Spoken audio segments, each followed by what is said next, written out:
इंसानी जीवन के दो आयाम होते हैं। पहला है कि इंसान को बस होना आना चाहिए, और बेशक दूसरा इंसानी काम है, इंसान कुछ करना चाहता है। अगर आप दुनिया में कुछ करना चाहते हैं तो आपका सपना जितना बड़ा और जीता जागता होगा उतना बढ़िया होगा। अगर आपका सपना कमजोर है और हर रोज ये बदलता रहता है, तब वो साकार नहीं होने वाला। इसलिए जब आप कुछ करना चाहते हैं तब आपको एक सपना चाहिए। आपने वो प्रसिद्ध भाषण सुना होगा, हाँ मेरा एक सपना है, और इससे जबरदस्त चीजें हुई। इसने पूरे देश को बदल दिया। इसने एक संस्कृति को पूरी तरह से सिर्फ इसलिए बदल दिया क्योंकि ये किसी का सपना था। तो जब दुनिया में कुछ करने की बात आती है तब आपको एक सपने की जरूरत होती है, वरना कैसे होगा।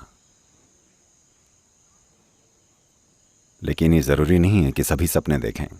अगर सभी के खुद के अपने अपने सपने हैं तो वे कल्पनाएं बन जाएंगी और बात कहीं और ही चली जाएगी। जो व्यक्ति सचेतन है उसे एक सपना जरूर बुनना चाहिए। आप चाहते हैं मैं अपना सपना पूरा करूं, या आप जाग चुके हैं? सपने के साथ ऐसा ही होता है ना, जब आप सो रहे होते हैं तब कोई आता है, सपना खत्म।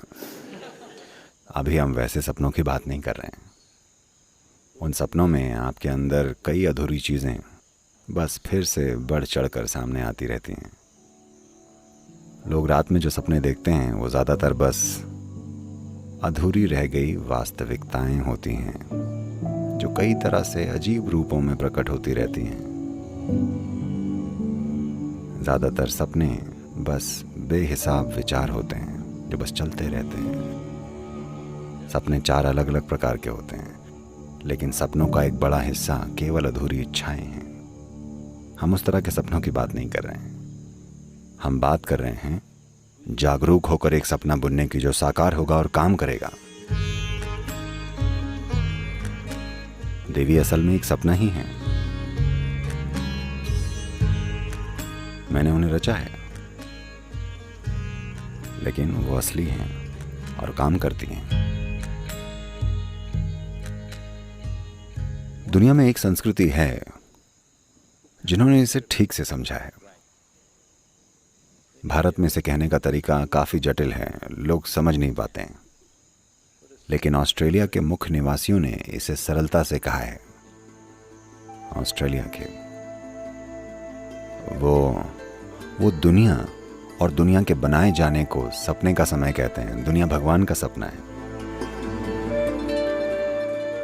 दुनिया सच नहीं है। अभी भी भगवान बैठकर सपना देख रहे हैं। ये सब अभी जो आप यहाँ बैठे हैं, ये उनका सपना है, ये सच नहीं है। ये सृष्टि का एक सटीक वर्णन है, बहुत ही सरल पर सटीक। हम यहाँ इसी को माया कहते हैं। मॉडर्न फिजिक्स आपको यही बताना चाहती है कि सारा ब्रह्मांड सापेक्ष है। यह आपके सपने के सापेक्ष में है।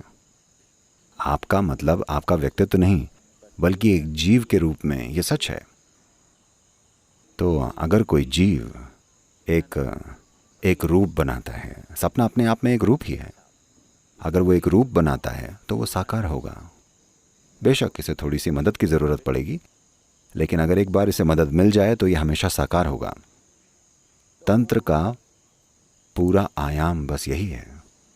पश्चिम में तंत्र शब्द का मतलब है, कुछ मूर्खों ने ऐसी किताबें लिखी हैं जिसमें तंत्र को बेलगाम कामुकता बताया गया है। Okay, No, Tantra means technology. The technology of creating. Tantra needs a very vivid imagination. नहीं, तंत्र यानी तकनीक, कुछ रचने की तकनीक। तंत्र के लिए एक बहुत ही जीती जागती कल्पना चाहिए। ये ऐसा है, आप इसे आजमा सकते हैं, आप इस पर कुछ समय लगा सकते हैं। आप कुछ तोड़िएगा मत। आप बस एक पेड़ या एक घास के तिनके के पास जाकर बैठ जाइए। बस इस घास के तिनके को स्पष्ट रूप से याद करके इसे 100% अपने दिमाग में बनाइए। इसमें बहुत मेहनत लगती है, मेरा विश्वास कीजिए। मेरा पूरा बचपन मैं बस बैठकर छोटी छोटी चीज़ों की यादें अपने मन में बनाया करता था। और बस एक चीज़ के साथ अगर आप ऐसा कर लें, मैं बता रहा हूँ, अगर आप इस छोटी उंगली की यादें अपने मन में गढ़ लें तो आपका मन चमत्कारी हो जाता है। जब मैं यादें कहता हूँ तो इस छोटी उंगली में कितनी सारी विशेषताएं हैं। अगर आप इसके एक एक माइक्रो मिलीमीटर पर जाकर उसके छोटे से छोटे हिस्से पर ध्यान देकर इसकी याद अपने मन में बसा लें तो आपका मन एक विस्फोटक संभावना बन जाएगा। अभी अगर आप चाहें तो आप एक घास से एक छोटी उंगली पैदा कर सकते हैं। यही तंत्र है। ऐसी स्थितियां हुई हैं जहां तांत्रिकों ने एक बीज बोया, एक आम का बीज बोया और वहीं के वहीं उसे बड़ा कर दिया और कुछ ही घंटों में वो फल भी देने लगा,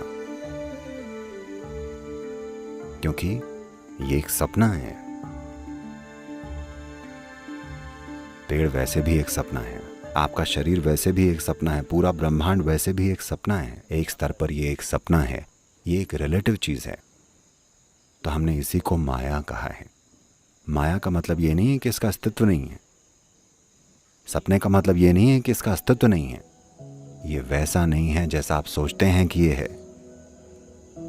जैसे आप अपनी 5 इंद्रियों से अनुभव करते हैं, ये बस वैसा नहीं है। इसकी प्रकृति अलग है। तो जब मैं अलग अलग चीज़ों की बात करता हूँ, शायद मैं उन्हें अलग अलग चीज़ें कहूँ, पर वो अलग अलग हैं नहीं। Because you're looking at it with a discriminatory intellect. They're looking different for you. क्योंकि आप इसको भेद करने वाली बुद्धि से देख रहे हैं, इसलिए वो आपको अलग लग रही हैं। अभी आप यहाँ ज़मीन पर बैठे हैं और ऐसा सोच सकते हैं कि मैं यहाँ बैठा हूँ, पर धरती को ऐसा लगता है कि आप बस उसका एक हिस्सा हैं। और एक दिन कौन सही साबित होगा? अभी आप कह सकते हैं नहीं, ये सच नहीं है, मैं उठ सकता हूँ, मैं चल सकता हूँ, मैं दौड़ सकता हूँ, मैं कूद सकता हूँ।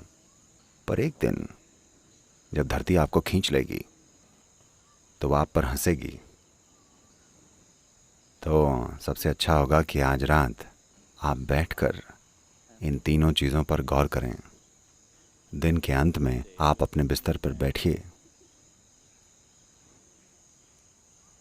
और पीछे मुड़कर देखिए कि सुबह उठने से लेकर पूरा दिन आपने किस तरह से बिताया। आप देखेंगे कि 90% समय आप काफ़ी मूर्ख थे। मैं प्रतिशत को लेकर उदार हूं, मेरा यकीन कीजिए। अगर आपको बस थोड़ा सा काम या थोड़ी सी जिम्मेदारी दे दी जाए, अचानक आप कितने महत्वपूर्ण बन जाते हैं। अचानक आप ब्रह्मांड से भी बड़े बन जाते हैं। कितनी ही बार आप ब्रह्मांड के आकार से भी बड़े बन बैठे हैं। अगर आप इस पर गौर करें तो आप पाएंगे कि ज़्यादातर समय आप बस सूझे हुए हैं। कितनी ही बार आप अमर बन गए थे, यानी आप अपनी मौत को लेकर जागरूक नहीं थे। और कितनी ही बार आप अपने आसपास के लोगों और चीज़ों को बिना किसी जुड़ाव के देखते हुए घूमते रहे हैं। बस इन 3 चीज़ों पर ध्यान दीजिए, आप देखेंगे कि आपको रात भर हंसते रहना पड़ेगा। रोना मत शुरू कर दीजिएगा, बस अपनी मूर्खता पर हंसना सीख लीजिए। आप देखेंगे कि आपका सारा कचरा बहुत तेजी से खाद में बदल जाएगा। और खाद विकास के लिए अच्छी होती है, आपको पता है। हाँ, हर दिन आप अगर ऐसा करेंगे तो आप बुद्धिमान हो जाएंगे, मेरा यकीन कीजिए, बहुत बुद्धिमान। और मुझे बुद्धिमान लोगों की ज़रूरत है। मैं उन्हें ढूंढ रहा हूँ। यहाँ करने के लिए बहुत सारी चीज़ें हैं, लेकिन उतनी बुद्धि नहीं है। आइए उन्हें तैयार करें।